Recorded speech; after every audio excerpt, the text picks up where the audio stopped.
Joining us via Skype is David Nelson. David is a chief strategist at Belpointe, an asset management company. David, how concerned are you about the volatility of the markets? Well, volatility is, always a problem. And when I see a drop like this, we're always concerned with a big drop because we want to make sure, have we missed something? Was there something is there some reason we need to change our calculus and maybe even our strategy?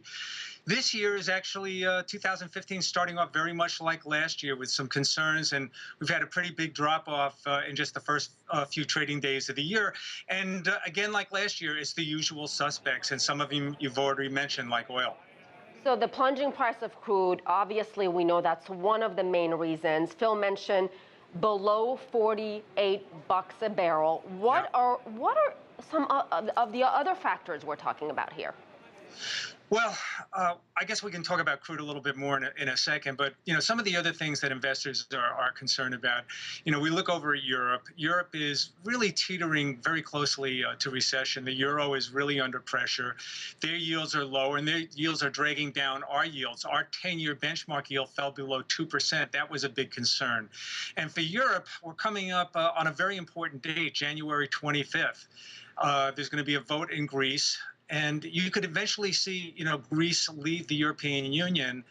And that was, thought to be impossible. And apparently it's not impossible. And it may even be a blessing for Europe as a whole to push Greece out because they don't seem like they want to go along with the restructuring plan that was set forth in the last couple of years. And they seem to, want some deep concessions. The problem with that is Germany will object because if they get deep concessions, then other countries like Portugal will want the same. And again, like I pointed to, the low yields point to slower growth around the world. I don't think it's really an issue here. I really think the problem rests over there.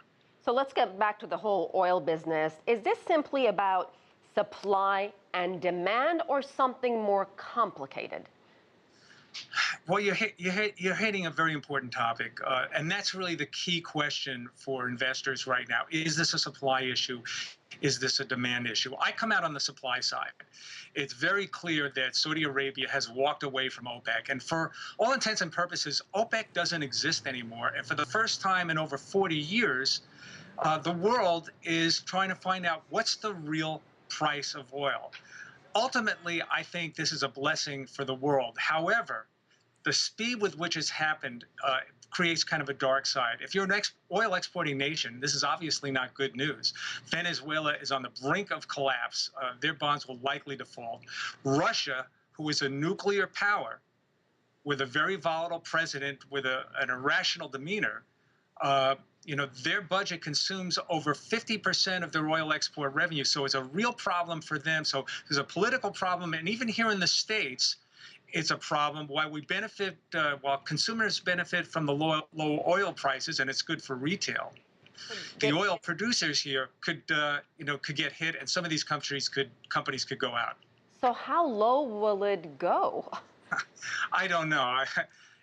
I'm not sure whether it will settle out at 40. The Saudis have said that they're willing to push it down to 40. It could settle out at 40, 50, 60, 70, or even 80. But wherever it is, that trading band that we've seen over the last several years is likely to be lower. And that's a dynamic that oil companies around the world are going to have to get used to. And is it a good time, David, to invest perhaps? A lot of bargains out there, especially in the energy sector. Well, they're low. Yeah, they're low. Companies like Exxon are a lot lower, but so are their earnings a lot lower. If you're going to invest in this area, I would do it in the largest companies, the most well-capitalized companies, because there are some companies, at least here in the United States, whose bonds are trading at 50 cents on the dollar, and that tells me that they're probably going out of business. So choose your prospects carefully. All right, David Nelson, thank you so much, sir, for your time. Thanks for having me.